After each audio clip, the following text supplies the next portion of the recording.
Hello, good afternoon, and welcome to Freedom March. Thank you so much for joining us today. I'm Leland Miller. You're listening to us on channel 103.5, the Beat FM, channel 224, that's on cable, channel 112, that's on Flow, and of course on ILTV Studios over there on Facebook. But wherever you are listening to us, thank you so much for listening to us. As often, I'm joined in studio by Bradley Roll. He's the spiritual advisor, extraordinary and plenipotentiary. He's the spiritual advisor for the whole Bahamas, I'm told. Bradley, once again, welcome to Freedom March. Thank you so much. Good to be here. Yeah. I wear my orange shirt so people don't kill themselves. Wear your orange shirt. Oh, sorry, my mic is on. Orange shirt. Yeah, you want to know the day is you have to wear your orange shirt day in the prevention of suicide. Oh, I didn't know that.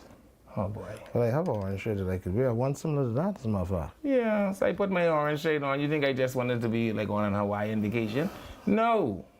I was going to wear my other orange shirt, but I said that one looked too snazzy. I don't know. They may say I look too happy. So I opted to wear my other orange shirt because I wanted to be sensitive and let people know that I am following these things and that I am in keeping with, the recognized days of the year.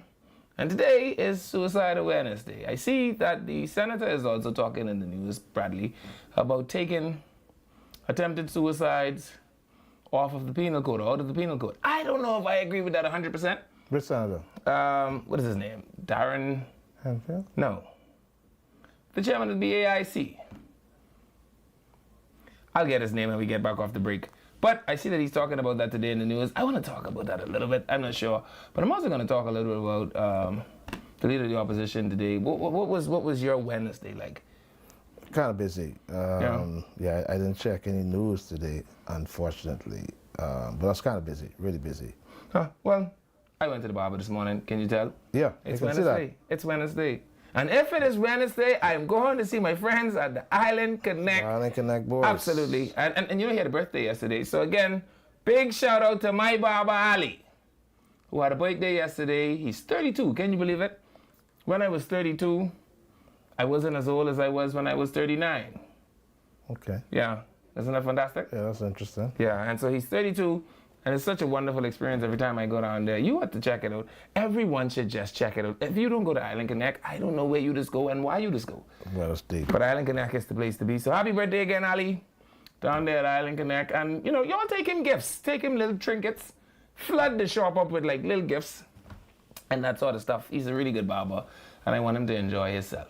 Outside of that, Wednesday has been pretty smooth for me. Did a little bit of barbering. Did a couple errands. Did a little bit of news checking. Was making sure that nobody was suing us because, people like to sneak these lawsuits in on us. And so I have to check, Bradley. I have to check to make sure that because when people call my name in the newspaper, it is giving me palpitations. That's why I was having such a bad time with that other job. Because every time I open up the newspaper, and they spell my name so good. Every time I open the newspaper, all I could see is my name. And I say, I wonder if these people know Chomo in charge. Why y'all keep calling my name? Well, it's deep. Yeah, but praise the Lord. I see that Jomo is still down there doing a phenomenal doing job. some work. Yeah. I see they drilling. The fish fry. I see they drilling The drains, eh? I can tell you this. I can tell you this on air. I know if I agree with the style drains they're using, but ain't nobody asked me. And if they ain't asked me, then I guess I just have to see what it is they come up with. But I'm happy to see that they're doing something. Anyway, that's the jingle. We're going to the break. Don't move. We'll be back.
Hello, welcome back to Freedom March. Thank you so much for staying with us through the break. I'm Leland Miller.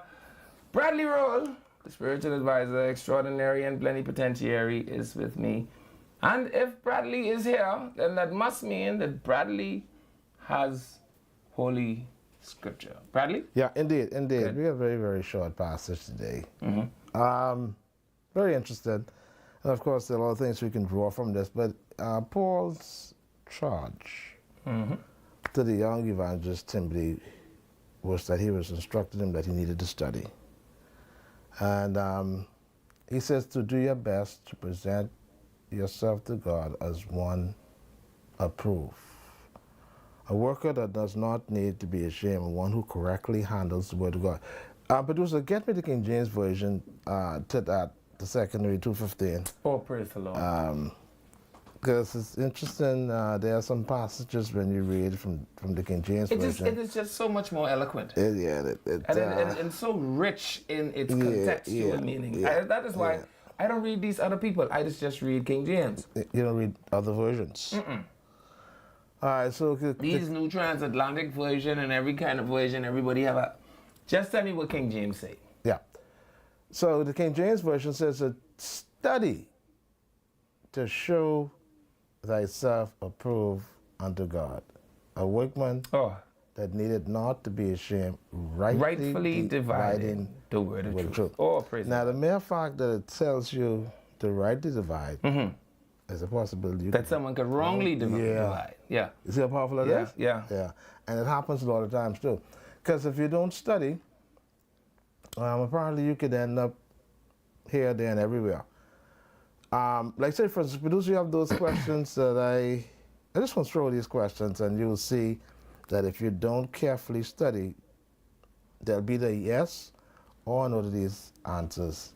But if you want the real answer to them, then you have to study, right? The first question, are Christians under obligation to tithe? All right? You'll have a yes to that question. There's also a no to that question. And so you say to yourself, okay, so it'd be best to go and see what the scriptures really teach on that. I'll have to study this question to get the right answer. Is it a sin to eat pork? You'll get a yes to this question, then you get a no to this question. And so, you know, I guess it all applies straight down the line. I'll have to go to the book and see what the book says to get the right answer. Are we under obligation to keep the Sabbath? This is now 2025. Can we drink wine? I like that one. You know, you'll get a yes to that, you'll get a no to that. And so you must now go and study, search all the scriptures to see what does the Bible really have to say about drinking wine? Yeah. Is it a no? Is it a yes? Is Jesus Christ God? Some say he's not. Some say he is. And so to get the right and truthful answer to this question is you have to, you know, study. Do I have to be baptized to get into heaven? Very controversial question. But then you can still go and study to see what does the Bible have to say concerning these questions. So if you don't study, you can see how very easily you can end up in the wrong direction. So put that King James Version up, and then the lesson is yours today. Do yourself. That's the NIV. We like the King James Version. Let's go with King James. I like him. Study to show yourself approved unto God. You have to study. Make no mistake about that. The Bible is a book that's been around for thousands of years. And so it has a lot of history in it. Yes. It's very rich. Yes. And so if you really want to know what's going on in it, you have to study it. You just can't figure, well, the book is going to lay down on the shelf and then the information is just going to be revealed. If you were in a Baptist church, we would be in the court of E right now. You preaching. Really? Yeah. It's not going to jump out at you. You're going to have to go and study. And it says, a workman that need not be ashamed. Rightly. Dividing. Because you could wrongly divide the word. You know. And you know what I often say to Christians? How do you tell me that you are a Christian? Right? And in the same breath of air, you have admitted to me that you haven't read the manuscript. Yeah, that's deep. Yeah. Man, I imagine that in order to assemble anything, right, you have to read the manuscript. you have to read the owner's manual. And since Christianity is a thing, it must have some directions. Absolutely, right? yeah. Now, I have a friend, he does hook up pool pumps for a living. And he says to me that he had a boss who came from college, and the boy was so smart, the boy tell them, say, they must hook up the pump correctly. They must read the manual, and they must do all the things the manual say. He said, well, he'd been hooking up pool pump for 20 years. And the only method he just used is the 3-step method. You know what the 3-step method is? Go ahead. Step 1, open up the box. Right. Step 2. The instructions should be in it. Step 2, throw this instruction manual in the garbage. Why? Step 3, his point is he been hooking up pump so long, it ain't nothing this manual could tell him. So he been But he's been doing it right, though? Well, he really been in the pool business for 20 years. Okay. But he ended up working with a fella. I ain't gonna say the fella was a white fella, but a new fella.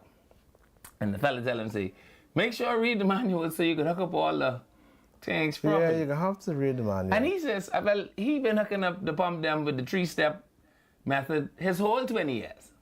Step 1 is what? Open up the box. Yeah, step 2. Step 2 is you gotta read the instructions. take this manual and throw that in the garbage. Wow. Step 3, you go hook up the pump. You start putting it together. Yeah, and so, but when I talk to Christians, I like to always ask them, have you read the book? How could you tell me you're a Christian and you ain't read the book? Yeah. You have to read the book. And that's why I always make fun of them, especially these bunch of lonely women who get died with cats. When they come and tell me about Jeremiah 29 and 11, I laugh at them till I get horse throat. You ever had horse throat? Yeah. Yeah, I just laugh at them till I get horse throat. Because if you read Jeremiah 29 and 11, you'll faint. The Spirit will take you over. Yeah? For I know them. And you could preach that, you know. I listen to preachers preach it in high gear. You know what high gear? High gear is when high gear is when the preacher up here. That's high gear. When you raise your voice. Yeah. Right? So when you say, I in high gear now. Right? But I listen to them preach in high gear about Jeremiah 29 and 11. Mm-hmm. And all I know is the thing I hear them preach ain't what I read in the Bible. Right? For I know the plans that he have for me. Plans to prosper. And to, that's what they say, right? Yeah. But that's what that one voice say. Go to Jeremiah 29 and 1 and you tell me what it say. And see if you still be in here jumping and shouting and falling over these chairs. Read from verse 1. Where it's probably who addressed straight down to verse 10. Right? Read around verse 8 where it is expressly said, and if they prophesy to you that I shall deliver you out of Babylon, any prophet that prophesied to you, I did not send him. You know what that means? You could be in captivity for a little while, my brother. Go plant fruit trees. Go marry their daughters. Get comfortable in Babylon. That was the instruction. And the 29 and 11 is just God assuring you that even death will not save you from this. You will live. Yeah? Because I plan to not let this kill you. Yeah, that's deep. That's deep. And you only could know that if you go read the... I don't care. Right? You know when Rev say, take me to thee. But listen. Let me get out of here. Right, but the key thing though, you just can't tell people read the Bible, because I can show you where there was a man who was sitting down, reading this Bible, but he didn't understand what he's reading. Well, and so somebody had to come to him to explain to him this passage found in Isaiah chapter 53. So reading is one thing, comprehension. Producer Jeremiah 29, let's go 1 to 11. I just want to read this for them. I want these sad women to stop reading this like God put some special message in this for y'all. Stop going on by Oshkosh Bigosh. Stop going on by the Dollar Tree. Stop going on by all these little places where they sell the little sticker that say Jeremiah 29:11 and having yourself a revelation and a revival. Ain't nothing happy about this text. Stop tattooing it on your tie. That's why y'all living in separation, you know, because y'all don't understand the doors y'all unlocking with some of this foolishness. So is this really a big thing for Drew? Jeremiah? Yeah, Jeremiah 29:11. Check it. You can Google this. It's probably one of the most searched scriptures right now on the internet. Absolutely. But I want them to read Jeremiah 29. No, don't take me straight to 11. Take me 1 to 11. We got 6 minutes. I can read the You're text. absolutely correct, because when I put it in, it came up. One of the most searched For I know the texts plans I on have the internet for you, right now, declares the Jer. Lord. For I Plans know of the plan. I like when I hear the church. Listen, you think a Baptist preacher could preach it good. You wait till them Church of God boys But start more than preaching it. likely, this is something was given to the Israelites. Yes, while they were where? Probably in Babylon. Babylonian captivity or something like that. And what was Babylon? Yeah, letter to the exiles. and the fellow who started the text say, I writing this letter to the rest of y'all who remain. You know what that means? It says, this is the text of the letter that the prophet Jeremiah sent from Jerusalem to the surviving elders To who? among the exiles. Who he sent it to? And to the surviving elders. What that mean? These are like the elders. That mean Babylon then kill a couple of y'all. Yeah. Okay. These are the ones who survived. Y'all, thank These are God the for not older dead. men. And they were among the exiles, and to the priests, the prophets, You find the text? and all the other people Nebuchadnezzar carried into exile from Jerusalem to Babylon. Yeah, yeah. So in context, it doesn't apply to any and everybody. So you see why you can't jump up and say, yes, when Rev say, Yeah. take me to F. I'm preaching now. What did it say? But sometimes I guess when you read the whole... No, you have to read the Right, whole right. scripture. But then you can also extract a principle from it.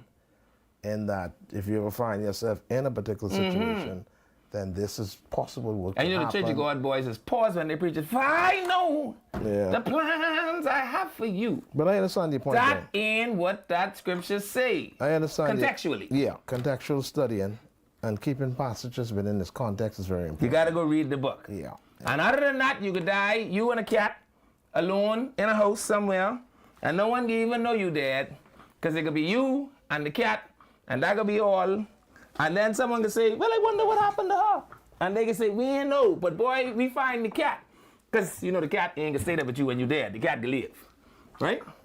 And so when the cat live, it could be because you said that you know the plans he had for you. And the thing, what you ain't realize is that it say, now, these are the words of the letter that Jeremiah the prophet sent from Jerusalem unto who? The residue of the elders. You know what I mean? There wasn't no bunch of them left.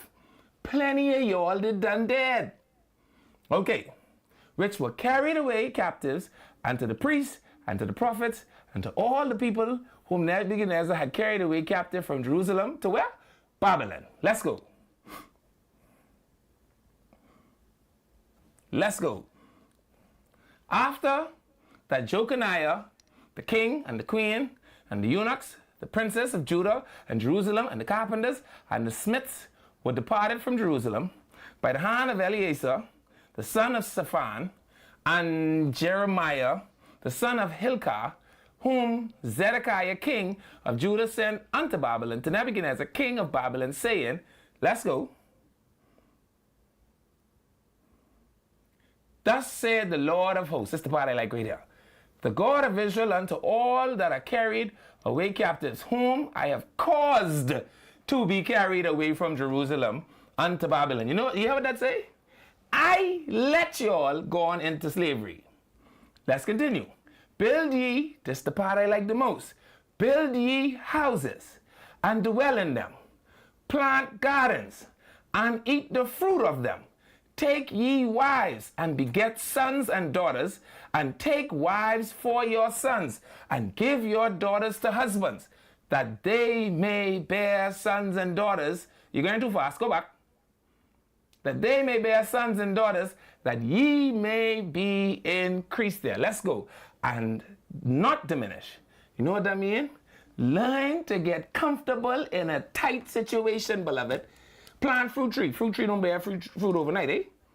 No, Eat it the takes fruits. It takes a while. You know what that means? If you plant a pear tree, you get a pear in 7 years. You could be here at least 7 years. Yeah? And you marry their daughter, and let their daughters marry your sons. All right. And seek the peace of the city whither I have caused you to be carried away captives, and pray unto the Lord for it. For in the peace thereof shall ye have peace. So when you get in turmoil, ask God to give you peace on the inside so that you could find peace in this horrible situation. Where are we going? For thus said the Lord of hosts, the God of Israel, let not your prophets or your diviners that be in the midst of you deceive you. What do he say after that? Neither hearken to the dreams which ye cause to be dreamed. We almost finished. Let's go. For they prophesy falsely unto you in my name. I have not sent them, saith the Lord.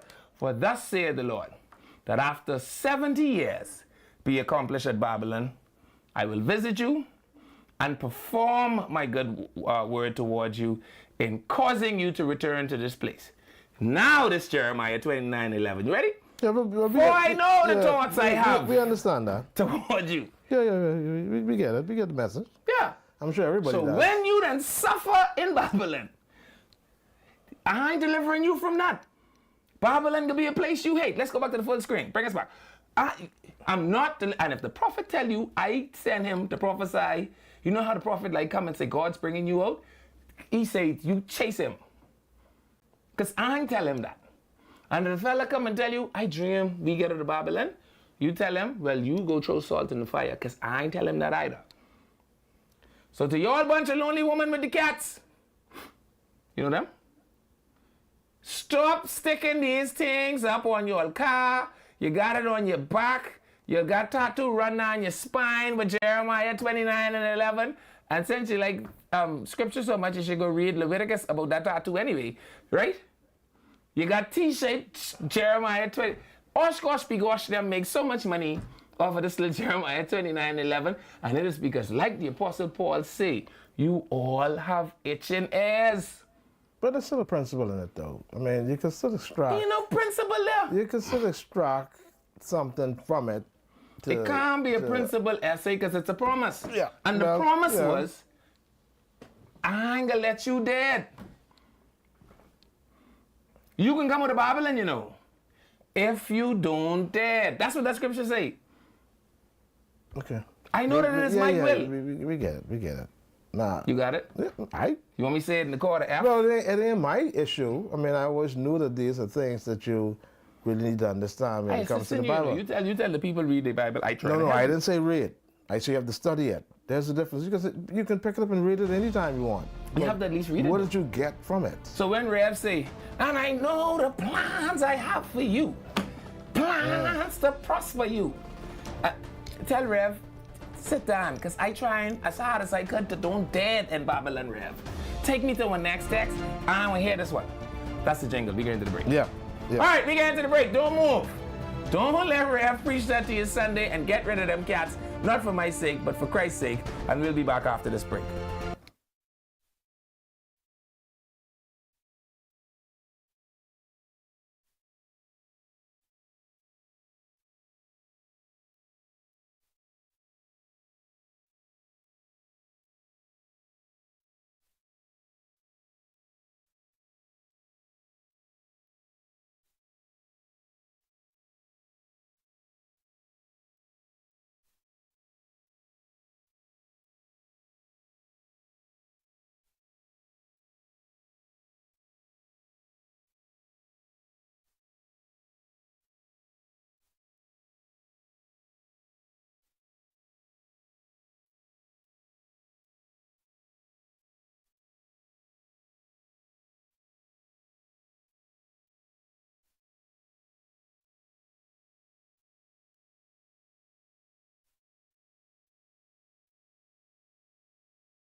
Hello, welcome back to Freedom March. Thank you so much for staying with us through the break. I'm Leaving Miller.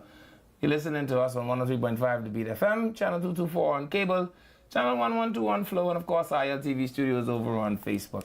Again, I'm in studio with Bradley Roll, the spiritual advisor, extraordinary and plenipotentiary. Bradley, welcome back to Freedom March. It's a September to remember. Oh, sorry. Go ahead. Okay, it's a September to remember at Cornet, Bahamas. Get 30% off all windows and doors all month long. Freeport, Nassau, Abaco, and Eleuthero. We carry hurricane impact sliding and impact casement windows, PVC windows, as well as casement doors, sliding doors, and PVC doors.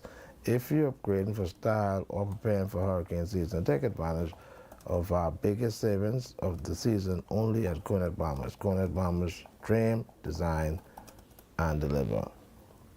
Hey Bahamas, ready to turn your event into a party? Royal Inflatables have you covered, from brand new bouncers to water slides and combo castles. Fun is guaranteed for all ages. The equipment is clean and inspected daily, safe, spotless, and ready to go. Enjoy free setup and take down, on-time delivery, and 100% hassle-free service. Perfect for birthdays, school events, or any celebration. Call or WhatsApp now at 242-468-7268 to book. Let the bounce party begin. All right. All right. Thank you very much, spiritual advisor.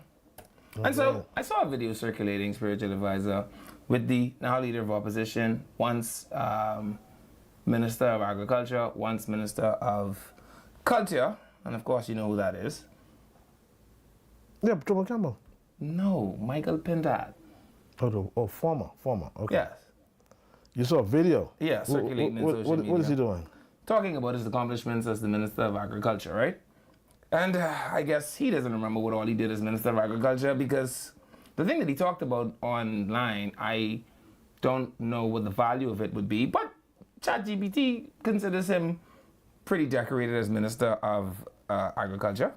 And so when asked what are his top most notable accomplishments as Minister of Agriculture, ChatGPT... Wait, hold on. Mm-hmm. You want to play the video first? No. How does ChatGPT gather their information? From various sources. So they would check in the region, the news sources.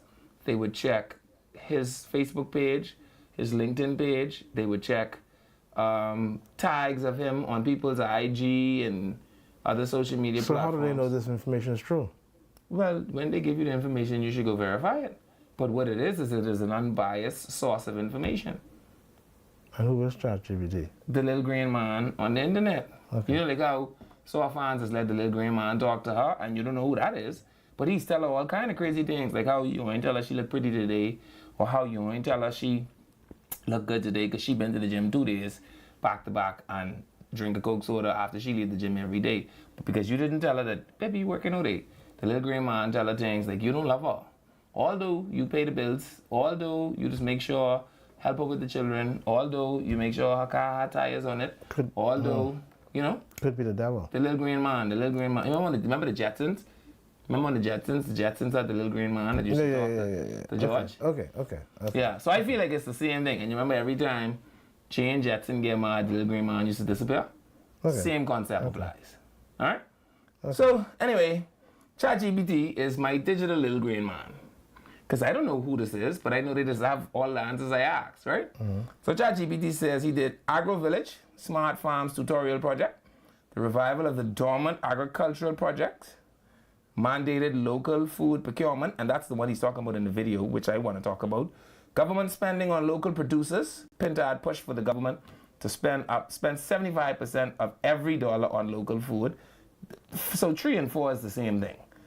He repaired the parking houses. Strengthening of fisheries oversight. Pintard managed the Department of Marine Resources implementing policies to improve fisheries management and sustainability. I believe that was when they stopped the Dominican divers from diving on board and say that all the crew members had to be Bahamian. International collaboration. He fostered partnerships with global agencies like the FAO and the IICA to support agricultural and fisheries development through technical assistance and funding. Institutional and policy reforms. Oversight of the agricultural crown land and public markets, support for cooperatives, And 10, cultural integration through regattas and festivals. So let's look at this one with the public markets. Pintard was responsible for managing Crown land allocations and public markets like Yarrawaki and Porterski, ensuring, this is hilarious, ensuring better regulation and access to local vendors. You think ChatGPT asked the local vendors? Because the local vendors will tell you one thing. Boy, it ain't never been like it was until Jomo reached. I'll tell you that. When Jomo reached, the vendors got their respect back. They got access to the western entrance back. Jomo was like magic, right? They had a lit story porch back, so people like the Junkanoo Queen can't get assaulted because Arawaki was dark. All the parking lot lights were lit up.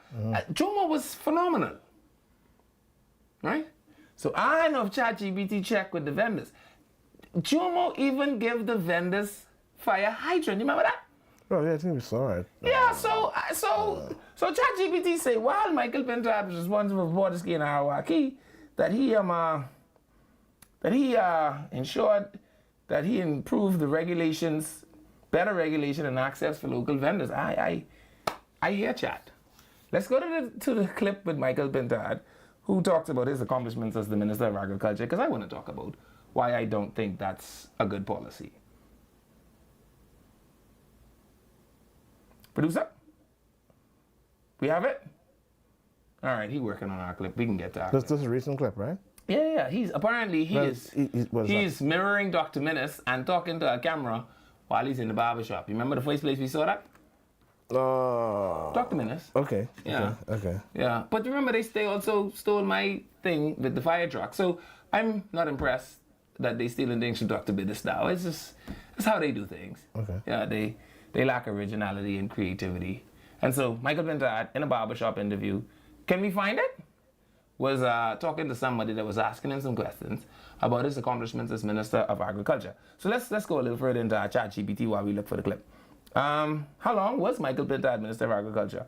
Michael Pintard served as Minister of Agriculture and Marine Resources in the Bahamas from July 2018 to September 2021. So was that 3 years? Yeah. 18, 20. Okay. Yeah. Which is a span of just over 3 years. During that time, he was known for pushing forward food security initiatives, modernizing farming practices, and strengthening the fisheries sector. After his tenure in that role, he went on to become leader of the opposition. And I also asked, how long did Michael Pintard serve as Minister of Youth, Sports and Culture? Michael Pintard served from May 2017 to July 2018. During that time, he focused on promoting creative arts, youth empowerment, and cultural development. His background as a playwright and a performer gave him a unique perspective on the cultural sector, though his time in that role was relatively brief before transitioning to agriculture and marine resources. We have the clip. Let's go to the clip of Michael Pintard. I got the cabinet of the Bahamas to agree that 40% of all food items that are purchased, whether it's by restaurants, by hotels or food stores in the Bahamas and eventually cruise ships, that 40% of those items would be purchased from a Bahamian producer. The second part of that agreement by cabinet was that 70% of all food the government purchases, 70% must be purchased from a Bahamian producer before the government is able to import any items to satisfy the group that they are purchasing the foods for. So that means Ministry of Health that pays for a lot of food, Ministry of National Security that pays for a lot of food, Ministry of Education, etc. That is a huge incentive for farmers to produce, knowing full well in advance that they have a shot at selling to private sector groups before those private sector groups can import, or the government. And that's where I have the issue. How do you create the market prior to creating the ability to produce? Okay, so for instance, if I had to do it, right? Like if I had to be Minister of Agriculture for 3 years, right? What I would do is I would incentivize the growing I would incentivize the rearing of chickens, beef, lamb, so let's call them cattle. And I would reduce the tariffs, shipping, etc. on feed access, what do they call it? Housing. What do they call it when you, for the chickens and stuff? I would ensure that the government actually ramped up its support and subsidizing of that stuff before we put in place a policy that mandated that you had to get 40% on the private side and 75% on the government side. Here is why. Because you could create a procurement fiasco. You follow me? Okay. So it is a good rubber stamp policy in that you say, Bradley has to provide me with 75% of all the water I will drink. Right?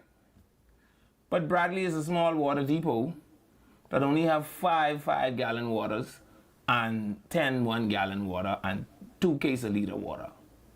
I live in a house with 9 people. Bradley simply cannot provide my water. And even after I buy him out, because of this policy now, because I imagine that when I finish buying Bradley out, I have to now apply to someone and say, listen, I've tried to get water from Bradley. I cannot get water from Bradley. Bradley simply doesn't have the means to provide me the water. Can you now give me an exemption? You see how it could cause a procurement and logistics nightmare. Okay. So it's kind of like one, you only need socks if you have a foot. You agree? Yeah. So you cannot get the cabinet to agree or mandate a policy that you've not put sufficient work into to make sure that we could actually supply this thing. Here is why the government won't be frustrated, because the government will simply be the government. The farmer won't be frustrated because you've bought all of his stock. So he doesn't care. You know who will have the frustration? The end user, the consumer, the person in the grocery store trying to get eggs, the person in the grocery store trying to get chickens, blah, blah, blah, blah, blah. And so you end up with the misery index increasing because he was like, I could never get eggs when I go in this shop. But I can't never come in this shop and get chicken. It is because there are policies in place that are obstruction policies that prevent people from being able to just operate in a free market. And as a consequence of that, you have the end user, the consumer, feeling the brunt of the shortfall that ultimately will happen because we simply lack capacity. You with me? Is the phone line ringing? If the phone line is ringing, I'm prepared to take calls on this because I feel like F&Ms want to call and defend this. But it is interesting that when you ask ChatGPT lists this as one of his 10 accomplishments. It is funny that this is the one that he reaches into because I imagine it shows that he was able to somehow have a leadership role in food sustainability. Did you create food sustainability or did you create a quagmire? That's the question. I'm trying to figure why you decided to pick this subject. Because the leader of the opposition speaks, he's the second most powerful man in government. When the leader of the opposition speaks, he's the second most powerful man in government. He is the closest person to becoming prime minister. You aware of that? Yeah, we understand that. Okay. Yeah. So when they ask him, you've had a portfolio, here is what he did not do. During the time of COVID and lockdowns, when everybody needed to be separated, he did not create a policy that would see a mass injection of fisheries products, fisheries items that could be packed, stocked, exported, sold to government agencies from an endless resource that is the ocean. What he did do, that he's bragging about, is creating a policy that doesn't exactly realize a benefit. If that's the phone line, you can send the call through 323-777-5, 698-0775. I'm prepared to take F&Ms on this. And all I'm saying is,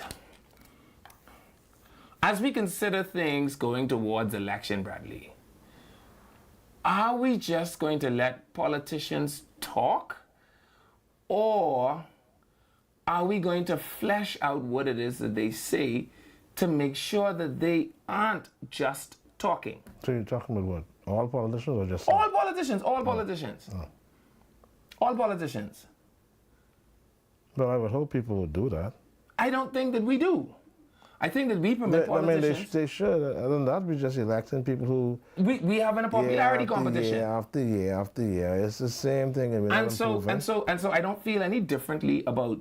And I'll tell you what put this thought in my mind. I sat down around some friends of mine having a bit of smart talk about Lincoln being in the $100,000 promise. And I said to them, the average person under the age of 40 cannot just go and access $100,000 in credit. The average under 40-year-old does not have a line of credit for consumer use that is under $100,000. You could probably get it in a mortgage, sure, but we know that the government has an over-collateralized policy and there's no risk involved for banks when they give you money to buy a house. Why? The bank make you insure you, the bank make you have a co-signer, the bank make you insure them, the bank have the house with their name on it, the bank have the property that they may not have even been involved in the purchase of. Banks in the Bahamas risk nothing with mortgages, right? So when they give you $200,000, they don't give a flying frisbee because if you drop down there, they get paid. If your wife drop down there, they get paid. If the house burn down, they get paid. And if you don't pay, they simply take the house and sell it to Bradley, and guess what? They get paid. So banks have no risk at all in mortgages. Yeah? Fantastic. And so I'm saying, right, that as we build out policies that will take us into the new world, Lincoln Bean is saying that he could give you $100,000.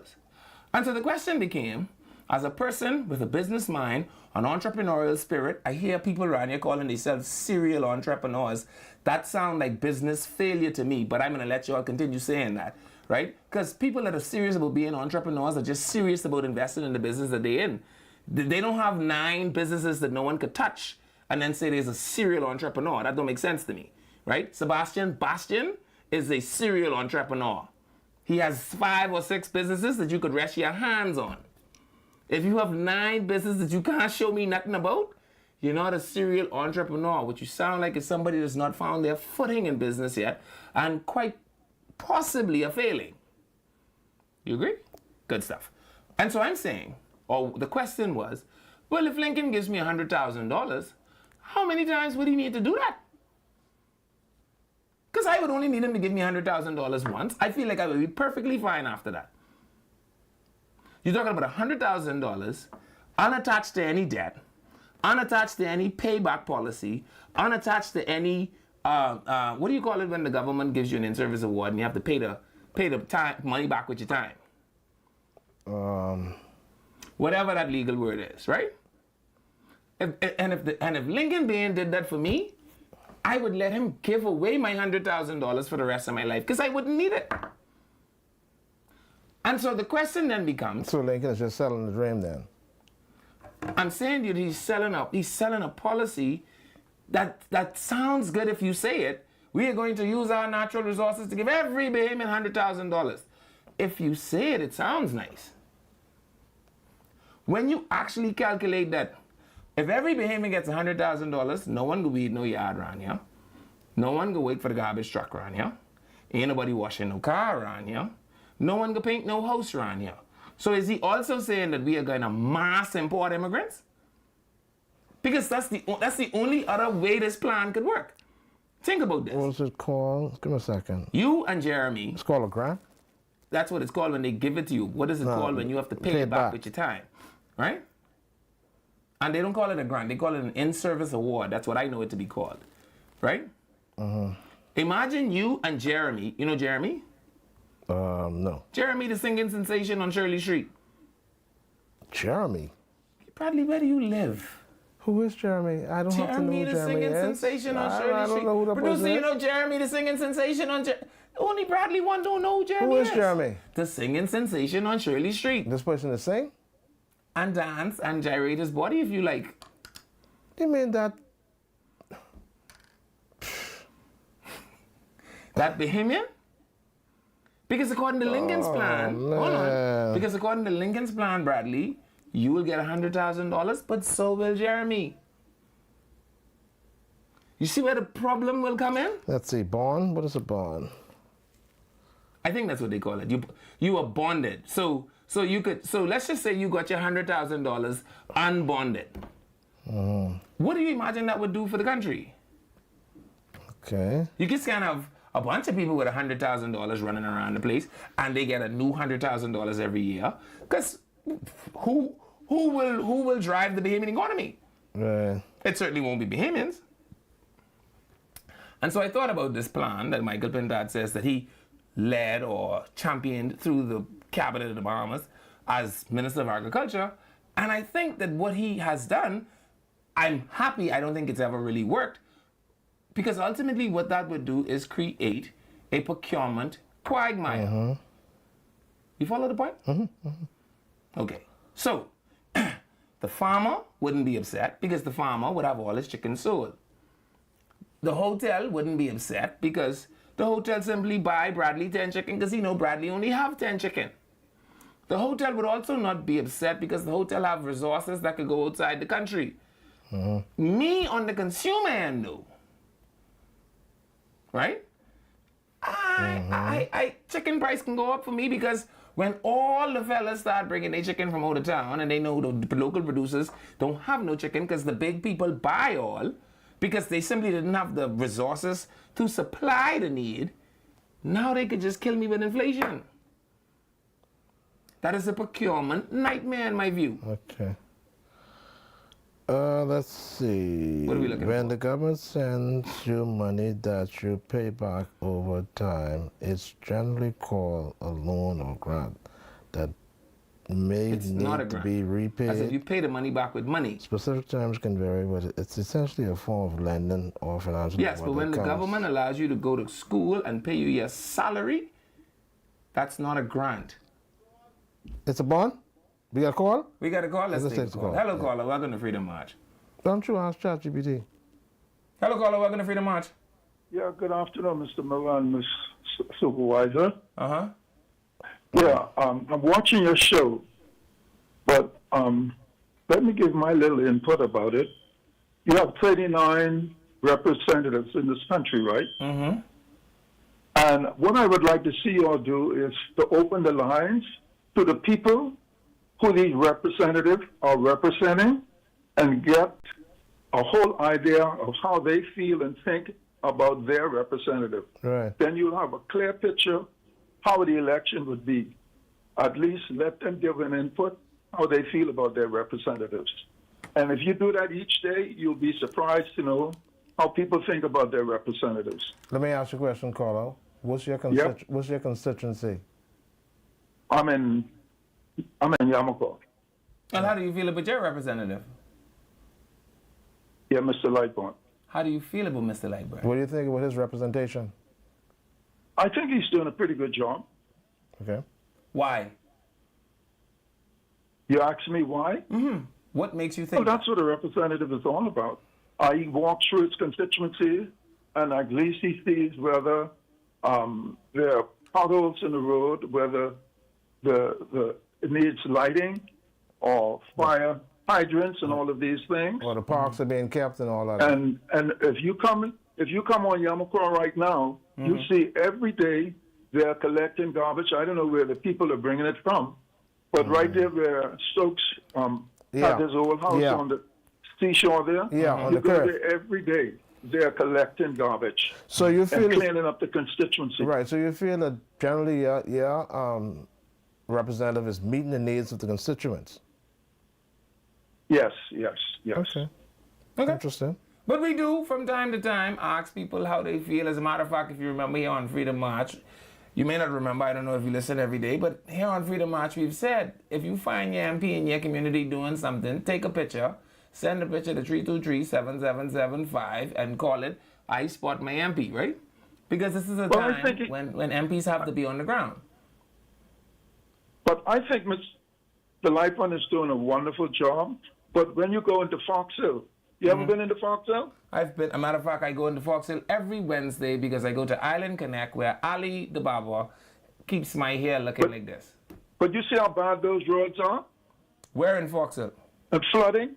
Where- If you start from what we call Esso gas station going to the roundabout, Uh-huh.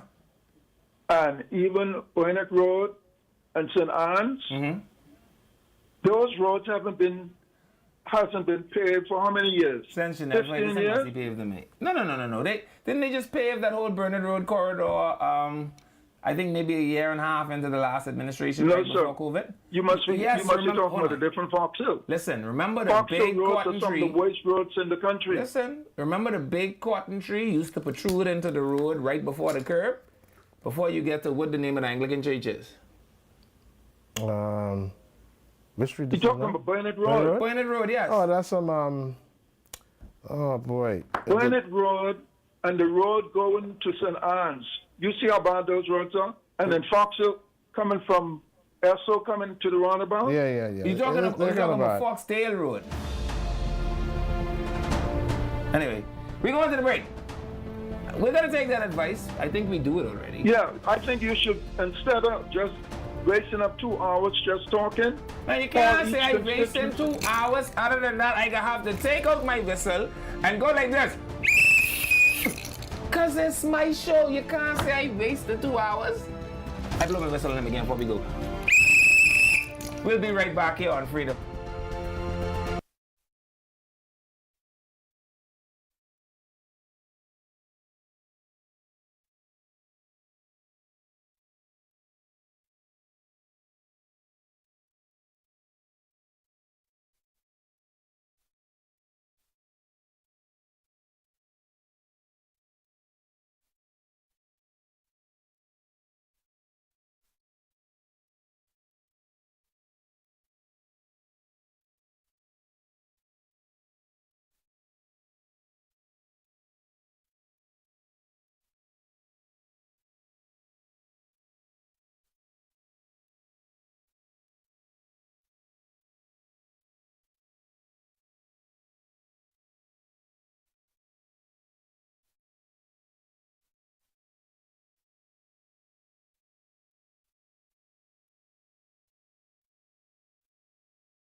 Hello, welcome back to Freedom March. Thank you so much for staying with us through the break. I'm Levan Miller. You're listening to us on 103.5 The Beat FM.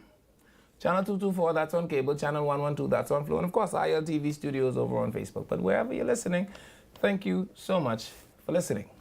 We're going to switch some gears, right? And people who listen into the show, I've already warned you all. The Prime Minister has said that at any point I feel threatened, I must reach for my whistle. And if I blow my whistle, I will be safe. So y'all don't make me feel unsafe because y'all don't want that out of me in here today. Anyway, I'm joined by the BNSI. That's the right acronym? Yes. See that? I get it one go. And they're here today to talk about household expenditures and statistics and surveying, yes? Yes. Go to the head of the class. And I'm joined by Brenda Adderley, Assistant Director of the BNSI, responsible for household expenditure survey. good stuff, Brenda Lee Adley, and Dr. Jamiko Delaveau, Managing Director for BNSI. good stuff, Dr. Delaveau. So tell us, what are the numbers suggesting to, firstly, tell us, when last have we done a assessment of household incomes and what does it take to have a steady household income? So the last time we did one of those surveys, it's been a couple of years Yes. ago, the last time we did it. So now we're trying to start reestablishing those surveys on a regular basis so that we can be able to have a much more comparative trend analysis to understand how is this trend evolving over time. Okay. So this is the first one in the start of multiple ones coming, not so much every 3 to 5 years, along with some of the other major surveys that we produce here at BNSI. How often do you imagine it is necessary, though? I mean, with things like, the world is just not as stable as it used to be 20 years ago. We have things like trade wars and shutting off of waterways and a war in Ukraine and, you know, war coming out of countries that are responsible for manufacturing and the providing of bulk items. So economies are doing different things. Yeah. How often do you think we need a household income survey so that the information that we have is information that is accurate enough for governments to make decisions on things like the kind of things these information help them to? International standard, one should be done at least every 4 years. Okay. And so we are trying to make sure we do one every 4 years. Okay. Now there are some countries who do their survey every year, like Jamaica, Wow. who have a complete field unit. Wow. And we're trying to build our field unit so that we can do this survey more often, at least every year, by doing smaller amount or some section that change rapidly. So this survey really based on preferences of goods and services. Sure. So some things change, like, for instance, telephone. They tend to change very often. So some things will be measured more often than others. Okay. Those goods that tend not to change rapidly can be measured over a long period of time. Sure. So we anticipate doing the survey some way down the road on a yearly basis by substituting some section in and substituting out some section, Okay. and that's the way it will be done. Fine. But we haven't gotten there yet. Sure. Okay, great. So tell us about your field teams, you call them. Where exactly are your field teams anticipated to be? Where should people look for them? Which set of people should be looking for them? You know, there are different types of house layouts, etc.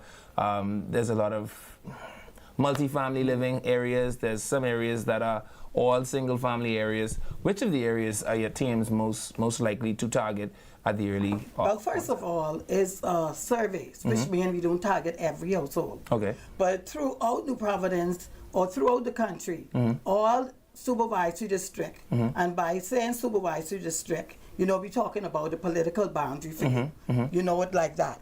So in every supervisory district, there are things we call enumeration district. Enumeration district. Okay. So they what you call your polling division. So we call them our enumeration district. So you will find people throughout the country. But Levan, this survey been in the field for some time. Okay. So we winding down. Okay. In the next 2 weeks, we intend to be out of the field. Okay. So we trying to get into those households that have not responded to us yet. Okay. And so we're talking about like the east and the far west. Okay. And we're talking about They like got gate. gated They got community. gate. Yeah, they got gate. Yeah, I instantly know what the problem is. Yes, so we're talking about trying to get in this household. Okay. So our plea today is to ask those households to respond to the enumerator, Sure. help us out, and we know the survey takes some time, but this survey is very important. Sure. And like this survey measure how people live and how they spend their money. You come to the so right this place. is very important for us. You come to the right place. It's Freedom March. Let me tell them now for you.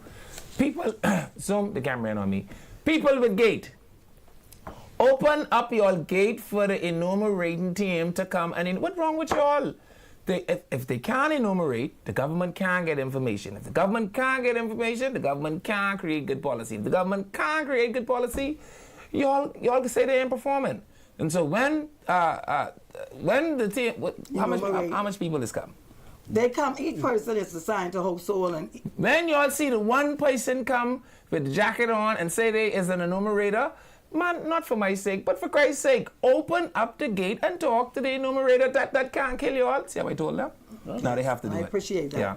And But it's just not government officials either that benefit from the data. So you have nonprofit organizations that are needing this data as well to be able to provide and locate where they can provide services for a wider community. So it's nonprofits, it's also businesses can Are you also... talking to like you're talking about like the BTCs, the BPLs, They can also use some of this data. they're government corporations, so we collect information on electricity, water, gas, food, clothing, transportation, communication from a wide range of service. Anything you could think about, we collect some information on that. Okay. We also collect information on food security. You know, the safety net program is very beneficial to Bahamian. Your food assistance, your lunch program, those social programs, it helps the government to plan and implement whatever they need that the people need to survive. Correct. I actually recall when Prime Minister Justin Trudeau had taken office some time back. He said, you know, one of the goals of his administration would be to have more census-driven policy, because what it does is it reduces government waste. It allows for greater efficacy. It causes government service to get in those places that it's needed most. And so I'm trying to also help people understand that how long does the survey usually take to complete? Okay, that's the thing, Leon. The survey takes approximately 2 hours. 2 hours. But we need you to bear with our enumerator. It's very important. Like we said, we only do the survey every few years. Okay. At the present time, we're moving towards big data, administrative data, but we are not there yet. So for the time being, presently, it takes sometimes, like I said, cover a wide range of different things that you will spend your money on, your expenses, your children education, you know, food outside the home, inter-island, also international travel, everything you could think about, we try to get the information on. The National Accounting System needs this information. We need this information for the food basket item. Every so year, this basket get outdated, and we have to move towards new things that people are now buying. People's style and taste and preference changes. What about health? So we cover health. Okay. We do cover health. That's why I say we talk about disability in the survey. It's a lot of information that is really needed. And we do not come. We do have other survey, but as a survey taking department, we need to get information on the household expenditure. We need information on the labor force. So we try not to go to the same household if we have both of these survey in the field, but sometimes there still might be 1 or 2 enumeration districts that fall in. Sometimes you just can't help it. But what we need is the public assistance. We can't say that. We have to get information for social development, planning, international comparison, research. Sometimes we know you don't want to do the data, but we find people coming into the same department they're looking for data, and this is the reason why we don't have it to provide for them. When the children start to do their research for colleges and something, they want to know, but why you don't have it? We don't have it because you didn't no one give it to me. Yes. And then they want to suck their teeth and talk about how they can't ever come to the Department of Statistics for nothing. But the only way the Department of Statistics could have something is if you give it to them. And 2 hours ain't gonna kill you. Right. So Doc, tell me about like how you said you're almost completed with the survey. Yes, we're almost completed. Does that mean we're out of the family islands? We're out of the family islands and Okay. we're out of Grand Bahama, Okay. but we've had the lowest response rates in particular parts of New Providence. So we felt that this ending part would be the perfect time to Sure. capture Sure. and increase our response rates Sure. by making sure we had one last blitz effort to get the most out of our communities. Okay, and what are the normal times of day, maybe times of week that the enumerators go? Because in public can vary. policy, those things matter, right? Like if you're Okay. planning a town hall, you can't plan town halls for Bahamians. No Friday. Okay. It can vary. Okay, Leon. What happened is that the survey is supposed to be, people are normally home after 6, between 6 to 9. Sure. But you have persons who work shift. Right. So we go through the day, but the evening is specific times that you will be the most people home. So it's normally conducted between the hours of 6 to 9. Okay. But what we do, if we find we go out and you're not home, we try to use what we call a callback card. Okay. That is placed in the door or any way we could. It could fit or in the gates. Because sometimes you can't get in You the can't gate. get to the door. And we will leave, the enumerator will leave their name, telephone contact. And on that same card, you will also find my name and the officer or whoever is the area manager responsible for that team Sure. on that card. And they can call us and set up a time or with the enumerator, the best time they will be at home. What about electronic means? I'm just asking. I'm thinking in my mind if I had to Surveys fix this online? as a problem, right? What I would do is I would give the survey to all Bahamas Air passengers because they could be delayed for 2 hours anyway. So while they delayed, they could follow the survey. Are you all using any e-means in order to? Okay, we are collecting the data by an electric tablet. Okay. Okay, and so we see this as being the quicker way. We don't go with modern times. Sure. It might take a time to collect it, but once we get the data, Sure. we should be able to give results more speedily. Okay. But at the present time, you have to go to the household. Okay. We can't give it to persons outside the household. Okay. We have to catch you at your household, except you tell us you Don't want come to to come my into the house. Okay, apartment. okay, I got that. Or my husband might not want me to do the survey. And all of that is done by arrangement over the telephone. Talk. But there's the future of the Bahamas is also to be able to go online, to be able to get Right. it through your email. Right. And, it also helps with attracting younger people to be able to Correct. participate in these surveys by moving online, making it simpler and much more engaging. So it's also like trying to find new partners to work with BNSI to be able to complete some of these surveys so that these portals can be open. I think in the U.S. you can do your census online pretty virtually in like 5 or 10 minutes. Okay. So eventually the Bahamas will get there. I think it's making sure that we start putting in those steps in order for us to be able to get there. It's going to take some trial and error with some of these types of surveys, but I think the future is that's where we want to go, and that's where we're aiming for. Is a household expenditure survey akin to or likened to a cost of living survey? It is. Yes. It Okay. is. It's sometimes called the expenditure and living condition Okay. survey. Because the reason I want to ask is I know that trending all throughout the Caribbean now, governments, at least the ones that are being re-elected, are all talking about one thing in particular, livable wage, and the forward move or push towards a livable wage. When we consider household expenditure surveys, cost of living surveys, how important are they for people like unionists or members of unions who are looking forward to living adjustments that change their life via things like the implementation of livable wage? How important is this kind of survey for those kinds of people? Oh, you hit the nail on the head. Yeah. In this survey, we have what we call the basket of goods. And Okay. this is what we're trying to measure. Out of this survey, the consumer price index section, and what they might call commonly the bread basket item. We produce a new basket every time we do the survey. Okay. Like I said, and these are how we calculate the cost of living. From this basket, you are able to take these items in this basket and measure the cost on a monthly basis. Okay. And we have a unit who do that, and that is the consumer price index that trade unionists or people who have persons working for them, that's how people negotiate their wage. Okay. Now I have to ask this question: is corned beef still on the list? Yes, corned beef is still on the Gotta list. stay on the list. Corned Gotta beef stay on the list. can't Can't get corned beef off. Corned beef can't miss the list. Okay, so age of the persons in the household, are people taking the survey? Must they all be 18, or because some people, like I graduated at 16, so I was out of school at 16, right? 17.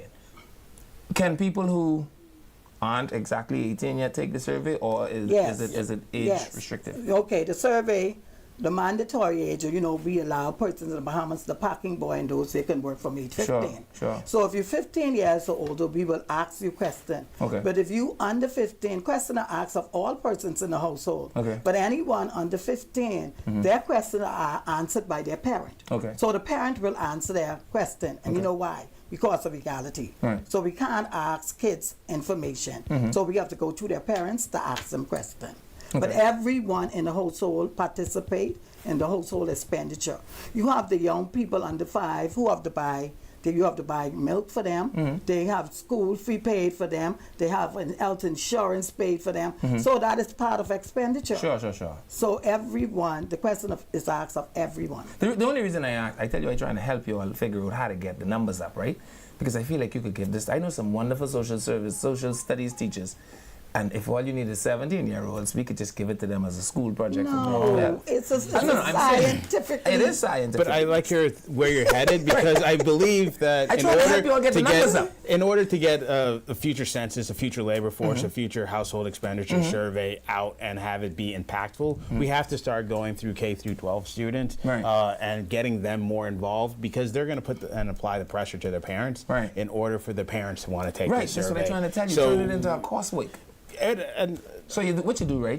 You partner with some social. We've been talking about that. Yeah, We've that's been how you do talking it. about at some of our survey, particularly this one. We try to get the message out wherever we can get it out. Yeah. So if it takes sometimes the children understand. Sometimes we have persons who have to help their parents in terms of interpreting the question to repeat. Because, like I said, it's a sample survey, but it's acts of Bahamian and non-Bahamian of the household. Right. So we do like when children are able to educate their parents and say, this is going to help us, and this is how it's going to help us. So we try to reach that audience too by sometimes speaking to those children in the school. Sure. But if I had it to do, right, like this is how I like to address all problems. Even if they gave you this problem to do today, how would you do it? I'd simply have a meeting with all the social studies teachers. I'd say, listen, you all come this way. Get this to all your students, put a cover letter on it. Now we make it a project, tell them they got 2 weeks to turn it back in. All my grade 11 and 12 students, because they're around the same age you say that could be surveyed, right? Yes. And when you tell them, remember now, we ain't Baptist preachers, we can lie. So we tell them, this is the course week. But if you have people lying, It would be beneficial.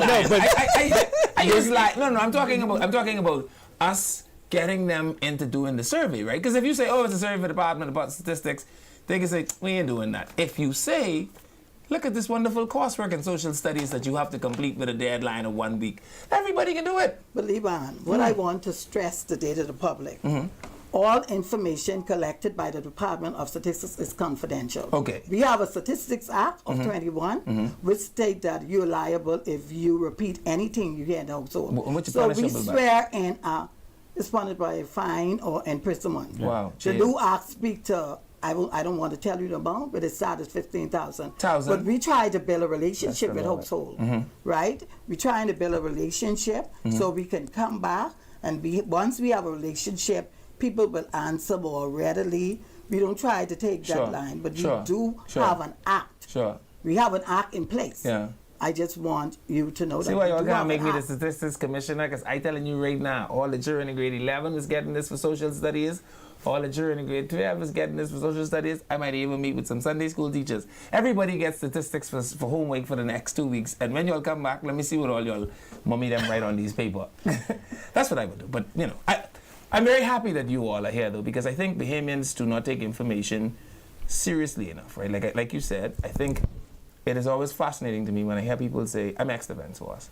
tell me this thing about the Defense Force, tell me that thing about the Defense Force. And I say to them all the time, just go, they have a whole public relations department that you could just go to that archives this information, and people don't understand the need for information until they need the information. Yeah. Do you know from this survey we can get a poverty line? Okay. And it will tell you how much persons are living below the poverty line, what we call the poor. And so the information is very, very important. Yeah.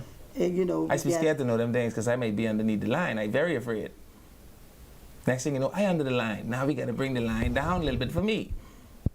No, but the only way we can know if you participate in the survey. I got to participate. And we also would know where the greatest needs is That's too right. by actually having people participate and knowing where the line is. I think it also helps the government and nonprofit agencies be able to better target and create interventions or policies to be able to really have a change within our society. And then it also asks people to start asking questions as well. So I think it's a benefit knowing where the poverty line is. What do we need to do in order to move it up? We also know that poverty it's just not one issue, but it also spreads into education. It also spreads into health outcomes, especially for young children.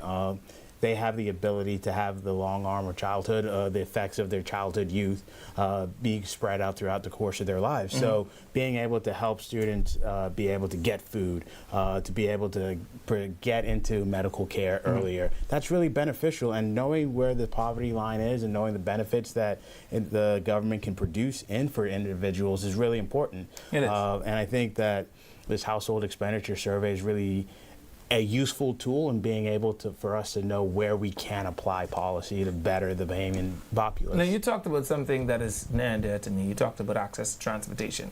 If I'm not mistaken, I think it was about 17 years ago now that the IDB has said that access to public transportation is a right. It is not a luxury. Yet, all throughout this island, we have corridors that are completely vacant of reasonable access to public transportation, right?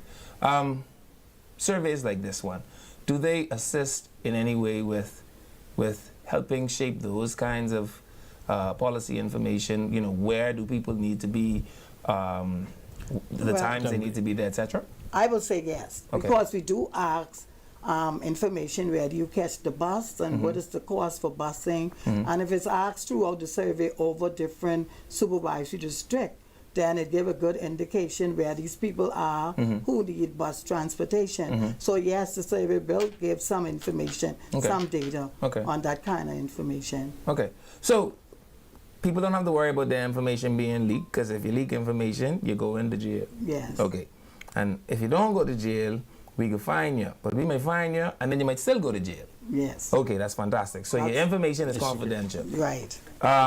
We have the field agents. They come around between 6 and 9 most days. Right. Okay, I'm trying to translate this for the people who listen in so they know exactly what they're looking for.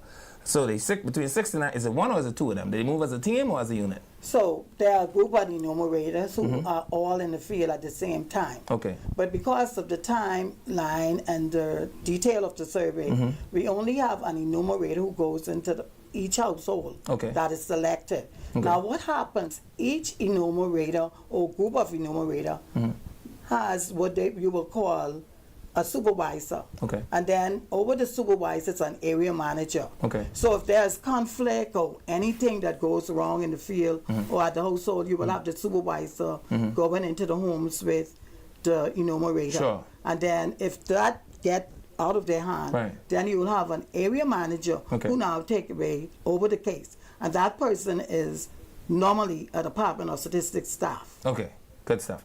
Okay, and enumerators all wear green vests. They wear green vests. With BNSI logo. BNSI on it. So they have green vests and say BNSI on the front or the back? The back. The back. On the back, how did they contact the BNSI if they wanted to say, okay, come in? They all will have letters and call by card. They have the identification, so the household will know who's coming into their home.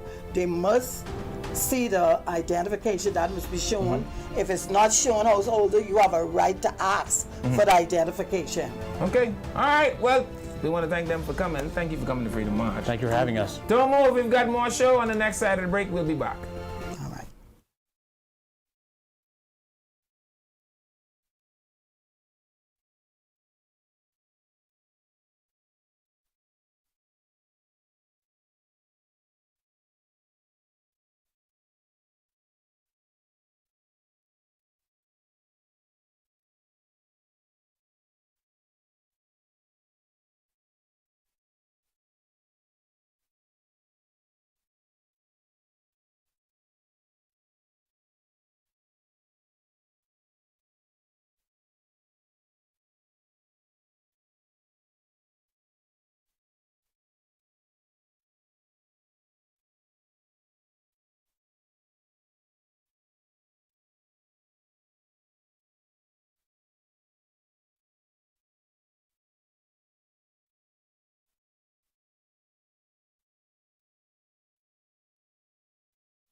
Come and visit us at Shop Smart, 'cause everything is here. Yes, we have it all for you. Toys, clothing, office supplies, appliances, custom cut blinds, bedding, drapes, and rugs. Come and visit us on Mackey Street, 2 blocks down from Wolf Road. Call us at 698-1052. Shop Smart, and Shop Smart, and Shop Smart. Oh, everything is here.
Expenditure survey.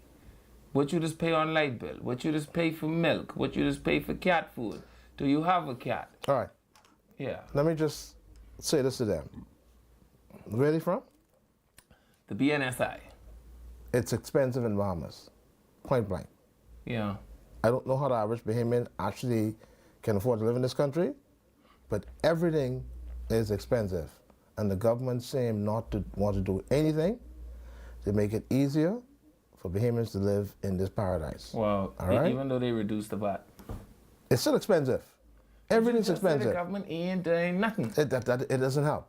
No. Look at how much money people are spending on electricity The bills government every also month. just took up the minimum wage. Electricity is just like a mortgage. Some people are spending My electricity wasn't bad this month. $900 a month. Month before last, I don't know, it was... Everybody's complaining though. Everybody, But it wasn't bad this month. in the month of August. It wasn't bad this month. No, in No, the it month went of back August. down this month. It did? Yeah.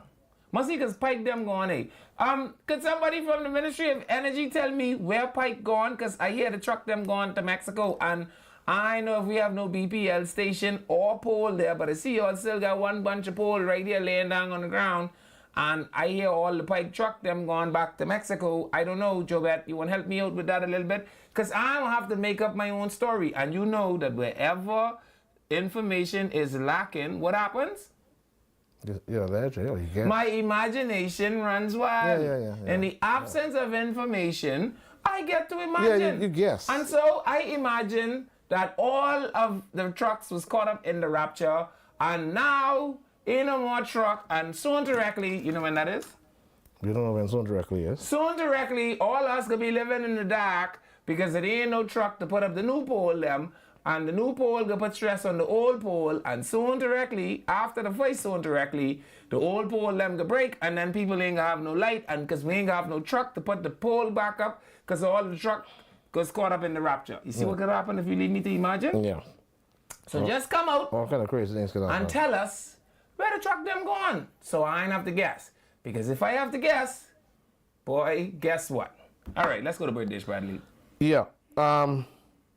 Mr. Shannon Dawn Cartwright, the deputy leader and MP for St. Barnabas, his birthday is today. So we want to send a special shout out to the Member of Parliament for St. Barnabas, who is also the deputy leader of the Free National Movement. Happy birthday to you, from your wife, your family, your constituents, the entire Bahamas, and of course, from us here at the ILTV studio.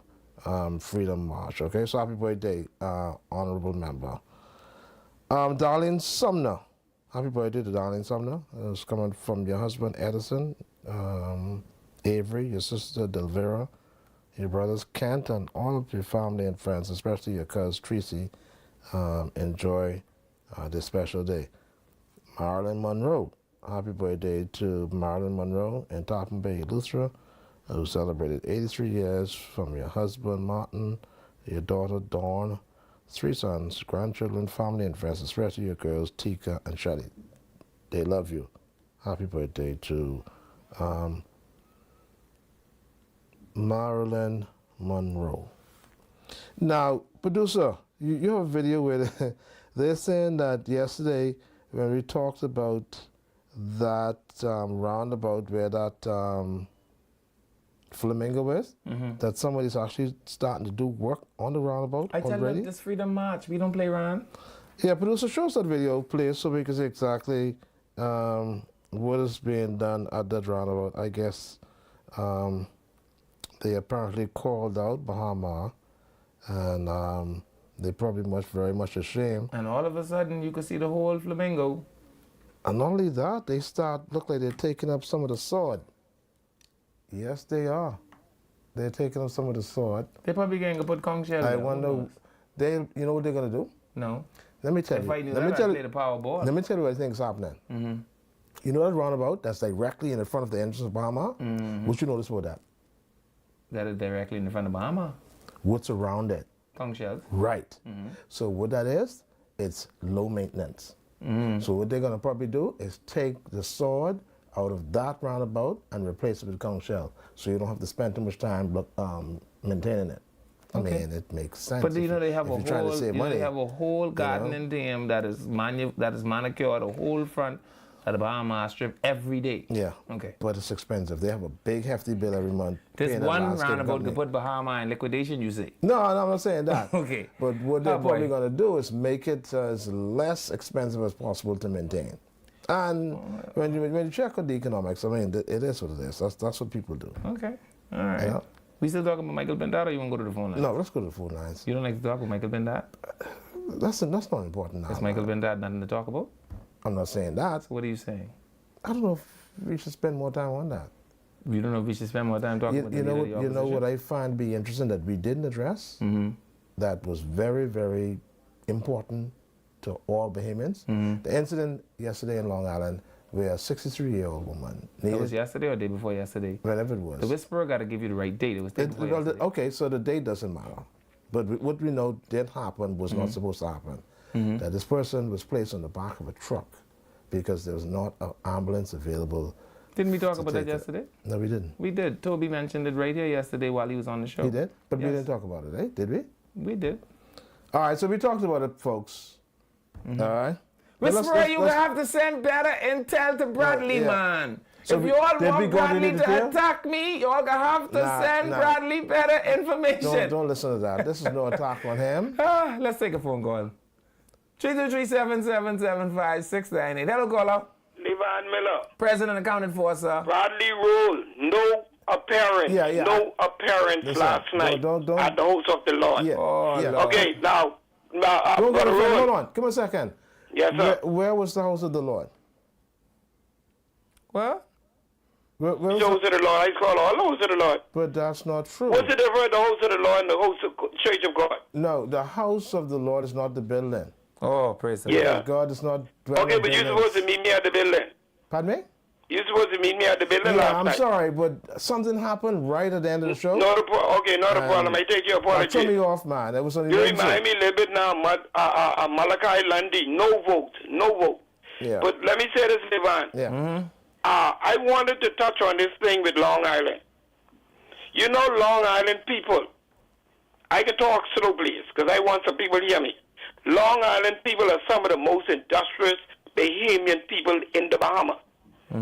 People like Long Island, people like Spanish Wells, certain parts of Abaco. Abaco, yeah. They don't depend on the government for much thing. So go ahead. Let me say this, sir. The phone company, not the telco, but the other one, give them an ambulance in 2020. donated them an ambulance. Last year, the Bahamas government sent them an ambulance. So where You are can they? tell me from 2020 to 2025, somebody in learn how to drive the ambulance? Somebody can drive the ambulance? So that's the issue? Hold on, sir. I can get to the issue. Let me just come. That's why I called early. I can get to the issue. The thing is, they said they couldn't find the ambulance key. Say They what? couldn't find the key for the ambulance. Okay. Now, only people get out the ambulance, either the key in the clinic, the nurse have the key, or the doctor have the key. Nobody has authorized to have the key for the ambulance. I don't Anybody think check so. the island administrator? Because he should have the spare one, eh? Oh, somebody has to have a spare key. Emergency boy. vehicle got one key. So who's assigned to drive the vehicle? That's the problem. They do, of course, from what I'm hearing, they don't have nobody to drive the vehicle. But if you How can't easy find it the is key, to drive, and the same person who drove the truck with the woman on the back of the truck could have driven the ambulance. but if you You're can't driving find an the key, ambulance. if you can't find the key, caller, it is. But it is understand the same, reasonable. brother, Pardon me? that part of it, I ain't getting that part of it. Yeah, We are in the hurricane season. That's Yeah. an emergency. yeah. A police could have driven that ambulance. That's A true. school teacher could have driven the ambulance. The But if- commissioner could have driven. but if you can't find Anybody the that key- works for government. Hey, That's you an getting past the emergency. point. You getting past the point. Where's the key? If you can't find the key, this ambulance might can't drive. Where's the key? So you can't find the key for the two ambulance? No. Listen to what I'm saying. If you can't find the key, this ambulance can't drive. So when they put the ambulance there, nobody had the key. You might unless have a monument. There might even be no ambulance. So is the ambulance working? You might only have a monument. But You got spiritual anyone advisor, check if I to see give it's you a still car, ambulance? if I give you a car spiritual advisor, you think I should be able to make sure the car working that I give you? Yeah, You don't think it should be. and they have a local government and they have these different entities up there to take care of things like that? So let me ask you a question. Who does this, now when you really look at an emergency like this, right? Yeah. And the way this happened. Now, where does the blame lay for this? I don't know. Not Michael Darwell has to take the be blame. held at the No, Michael feet Darwell has to take of the the blame. commissioner. Listen. And, the person who's in charge of the island. No, man. Michael Darwell is the Minister of Health. Listen, Brian Wright always says. Hold on. The Michael reason you are Darwell already giving sent the permission- ambulance. You want Michael Darwell come to drive the ambulance too? No. But he Just doesn't send the ambulance. It is Who's the in charge of the commanders- island? Listen to me, Gola. It is the commanding officer's job to take all the glory. Listen, when And they take all the criticism. the Lexus is. Okay, but let me say this so in closing, You Levant. negotiate that. Levant, okay, Yeah. I understand what you're saying, but let me say this in closing. Yeah. The island has an administrator. Mm-hmm. The administrator, the manager of the island. Yeah. He And- should have a key. Hey, and listen to He me. should have a key for the ambulance, a key for the police car, a key if they have a fire. He should have the spare key for I hear every you. government vehicle on that island. I hear you. All I right, hear you, we and I got you. appreciate We that. got you, caller. Now, All right, I will thank tell you. you, Bradley. Brian Wright always says the reason you are given your commission or your instruments of appointment as the commanding officer is because when your boys bust the fella with the shipment of dope, you put on your peak, you come out here, you do your interview on the camera, you tell the people one bunch of things about how you're so strategic and how this was all a part of the plan all along, and the fella stood no chance, and the people them say, hip, hip, hip, hooray, hooray, hooray, 3 cheers for the commander. When the Haitian them land 350,000 Haitian on the beach, all you do is you pull the man boat alongside, you go right upstairs, and you just wait till the CDF throw one bucket of hot water downstairs and put the whip on you. Because just how you here to take the glory, all of it, you here to take the licks. Blame, okay. And all I'm saying is we could talk about the island administrator till the cows come home. In the words of one of my dear friends, when the contuberance hits the perpendicular, beloved, it rests with the minister responsible for. Isn't that what they are called? Yeah, Fantastic. yeah, okay. Let's take another phone call. Hello, caller. Welcome to Freedom March. Hello? Hey, Am I on? very you on. are. Hi. A pleasant good evening, all. God the Father. Good All evening. right. If I were to give my opinion on the ambulance situation, before I do, let me give my pledge to Almighty. God the Father, God the Son, God the Holy Spirit, one God. Amen? Amen. Amen. A pleasant good evening, gentlemen. To the Bridgewaters. the Bridgewaters, yeah, oh yeah. With this ambulance situation, right? It would appear to me as though somebody is just trying to cover up neglect on their behalf. Because if you get 2 ambulances donated to you on the island, right? You can tell me all those great fellas can't work out how to drive a standard ship. I take you back to my childhood. Oh, so that was when I was about around 9 years. Hello? It's a standard shift vehicle? When I was about around 9 years old, I was working with a contractor who had a project around the hotel, building the hotel. And when he came home for lunch, with me just sitting there watching him, he leave the key in the truck, and I go on behind the wheel, start up the truck, and balance my clutch, take off at first, go on the second, go on the third, go on the fourth, right? I find reverse, and I drive around the block. All right? And I parked the truck right back there. He didn't even know the truck was moved. We got to send you down as an ambulance you know how you know I could drive? One day when he had a whole bunch of stuff and he couldn't move the truck and he was busy, I tell him I could drive it, you know. He said, you can. I say, yes, I could. He said, let me see that. Back up to that pile. I back that truck up to that pile and take off to the next pile. He said, oh, okay, well, I got to worry about you then. You can go to the pile and put it on the truck. And from then I'll drive it. I blame them because their daddy never teach them nothing. If they had a daddy like my daddy, I ain't nothing. I can't drive. As a matter of fact, Bradley, if you give me enough chance, I could drive you crazy and all.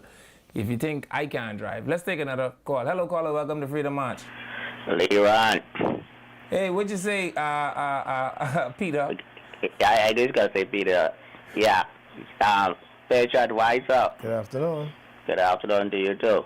Yes, sir. Listen, all of those administrators who in charge of that area ambulance should be fired. Come on, man. You can't blame the administrator. Listen to me. The minister with responsibility for. Isn't that what they are titled?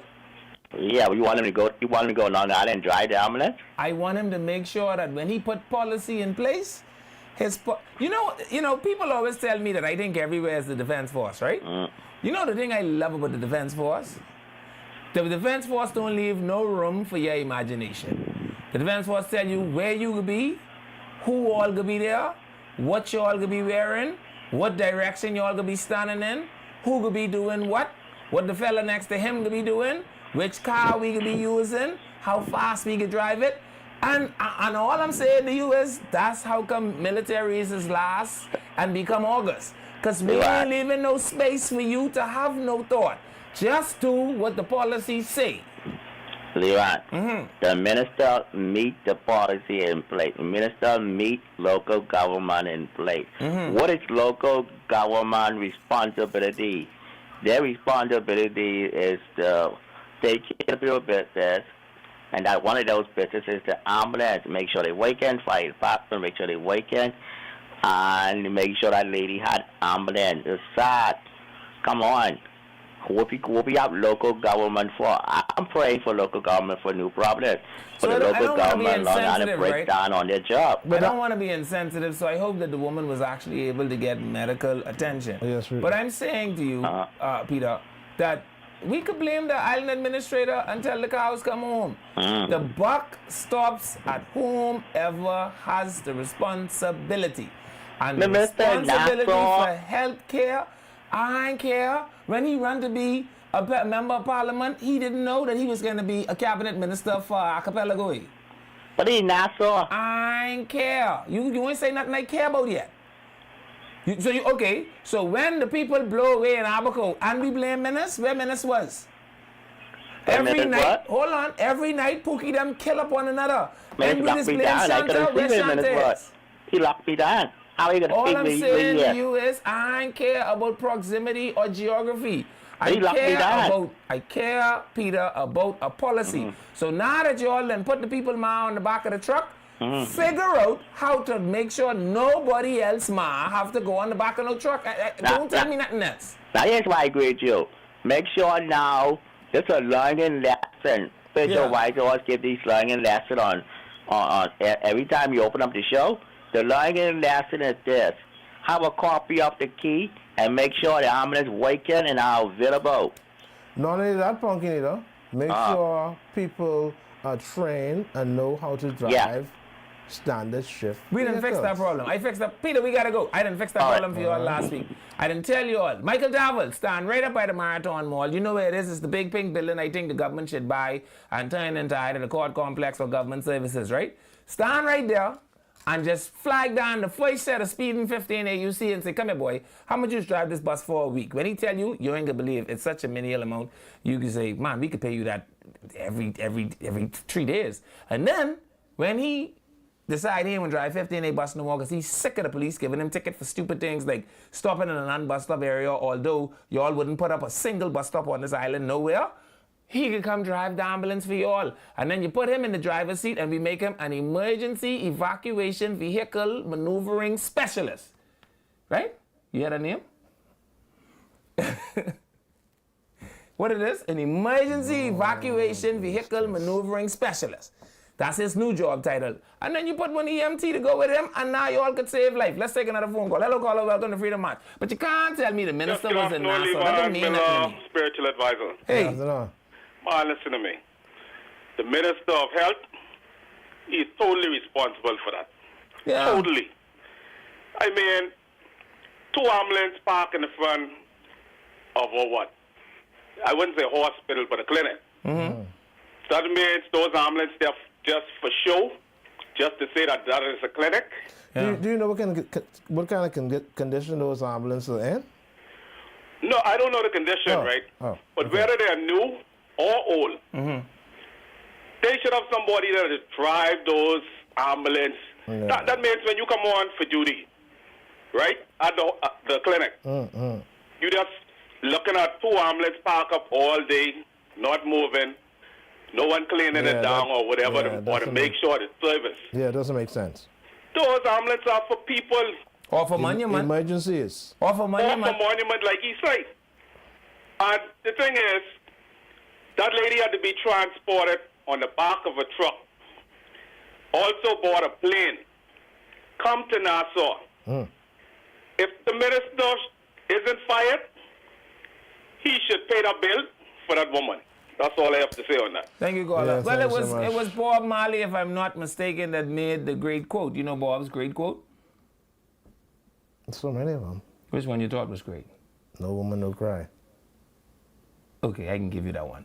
In an abundance of water, a fool is still thirsty. They got ambulance in Long Island to throw away almost.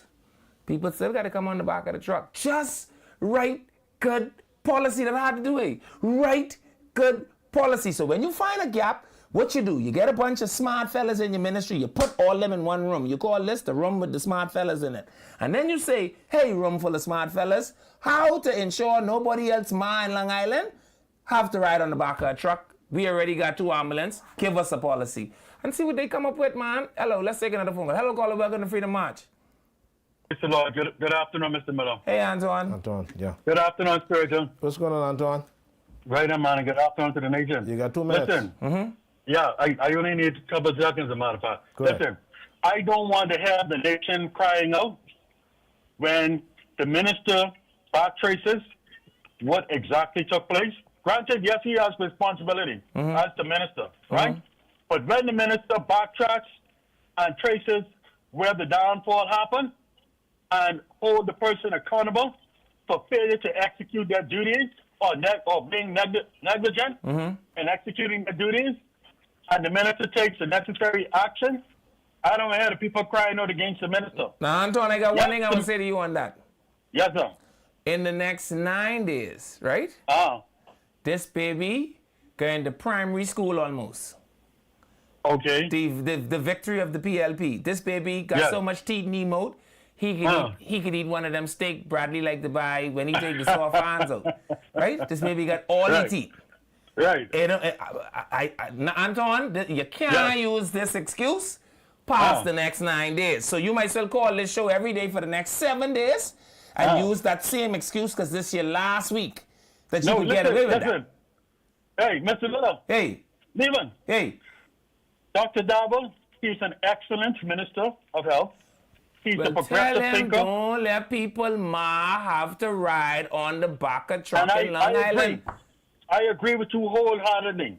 And Dr. Darwin would agree with you wholeheartedly. Because he's a responsible person who doesn't run away from his responsibility. Sure. All I am saying is, someone down the line, let Dr. Darwin down because they didn't execute their duty when the time called for it. Well, right after. And then he finds that person. Anton, we gotta go.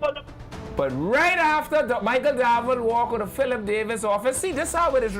Never forget, if you want to be a plumber, you need to remember two things. Payday is on Friday, and fecal matter is rolled down the hill, sometimes at a 90-degree angle. So when Philip Davis and finished licking him up, he should come to that office and say, I bring the whip with me. You as the administrator, I'll kill you. Anyway, that's the show.